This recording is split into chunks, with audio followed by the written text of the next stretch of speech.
வணக்கம் மக்களே. ரீசெண்டாக தளபதி சிஎம் விஜயை பற்றி பார்த்தீங்க அப்படின்னா எதிர்க்கட்சி தலைவர் உதயநிதி ஸ்டாலின் அவர்கள் வந்து தவறுதலாக பேசியிருக்கார். அதாவது தவறுதலாக வந்து அங்கே கூட்டத்தில் இருந்தவங்க வந்து ஒரு பேரை சொல்லவும், அதுக்கு வந்து அவர் வந்து நமட்டு சிரிப்பு சிரிக்கவும், அது வந்து இப்போ வந்து பார்த்தீங்க அப்படின்னா பூதாகரமாக மாறி இருக்குது. ஸோ அதுலேயும் வந்து பார்த்தீங்க அப்படின்னா அவர் டபுள் மீனிங்காக பேசியிருக்காரு அப்படிங்கிறது. இன்றைக்கி தஞ்சாவூரில் வந்து போராட்டம் நடந்துச்சு விவசாயிகளுக்காக. அதில் வந்து பார்த்தீங்க அப்படின்னா அவர் வந்து முதல்வர் அவர்களுக்கு ஒரே ஒரு கவலை தான் அப்படிங்கிற மாதிரி சொல்லும்போதும் பேசும்போதும் பார்த்தீங்க அப்படின்னா சுற்றி இருந்த தொண்டர்கள் எல்லாம் வந்து த்ரிஷான்னு அப்படின்னு கத்தியிருக்காங்க. உடனே வந்து எங்கே தண்ணி வருதோ இல்லையோ அங்கே தண்ணி வரணும் அப்படிங்கிற மாதிரி சொல்லிவிட்டு காவிரியை சொன்னேன் அப்படிங்கிற மாதிரி தரக்குறைவாக வந்து பேசியிருக்காரு. ஸோ இந்த ஒரு ஸ்பீச் வந்து ஆல்ரெடி எல்லோரும் வந்து அவருக்கு அகென்ஸ்டாக வந்து பேச ஆரம்பிச்சிருக்காங்க. ஏன்னா வந்து பார்த்திங்க அப்படின்னா ஒரு கட்சியோட எதிர்க்கட்சி தலைவராக இருக்கார், சட்டமன்றத்தில் முக்கியமான பொறுப்பில் இருக்கார், எதிர்க்கட்சி தலைவராக இருக்கார்.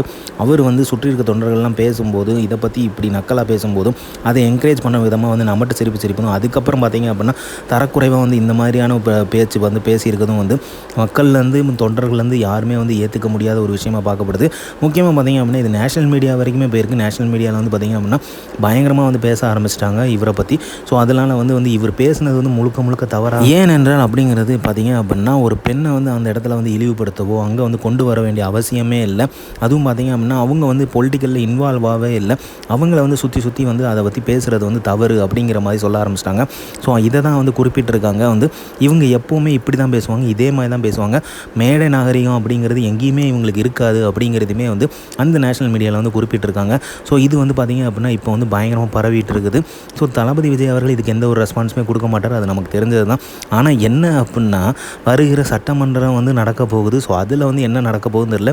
இதுக்கு முன்னாடி நடந்த சட்டமன்ற கூட்டத்தொடரில் வந்து ஒரு சம்பவம் பண்ணார். அதே சம்பவத்தை இப்போ என்ன பண்ண போகிறாரு அப்படிங்கிறது தான் தெரியல. ஸோ அதை வந்து நீங்கள் தான் வந்து வேஸ்ட் பண்ணி ஆகணும். ஏன்னா நீங்கள் இங்கே கொடுக்குறது தான் அவர் ரிப்ளை வந்து அங்கே கொடுக்குறாருன்னு நினைக்கிறேன். டாக்லெஸ் ஒர்க் மோர் அப்படிம்பாங்க. தளபதியை பொறுத்த வரைக்கும் டாக்லெஸ் ஆக்ஷன் மோர் அப்படிங்கிறதெல்லாம் நம்ம பார்க்க போகிறோம். என்ன நடக்க போகுதுங்க வெயிட் பண்ணி பார்ப்போம்.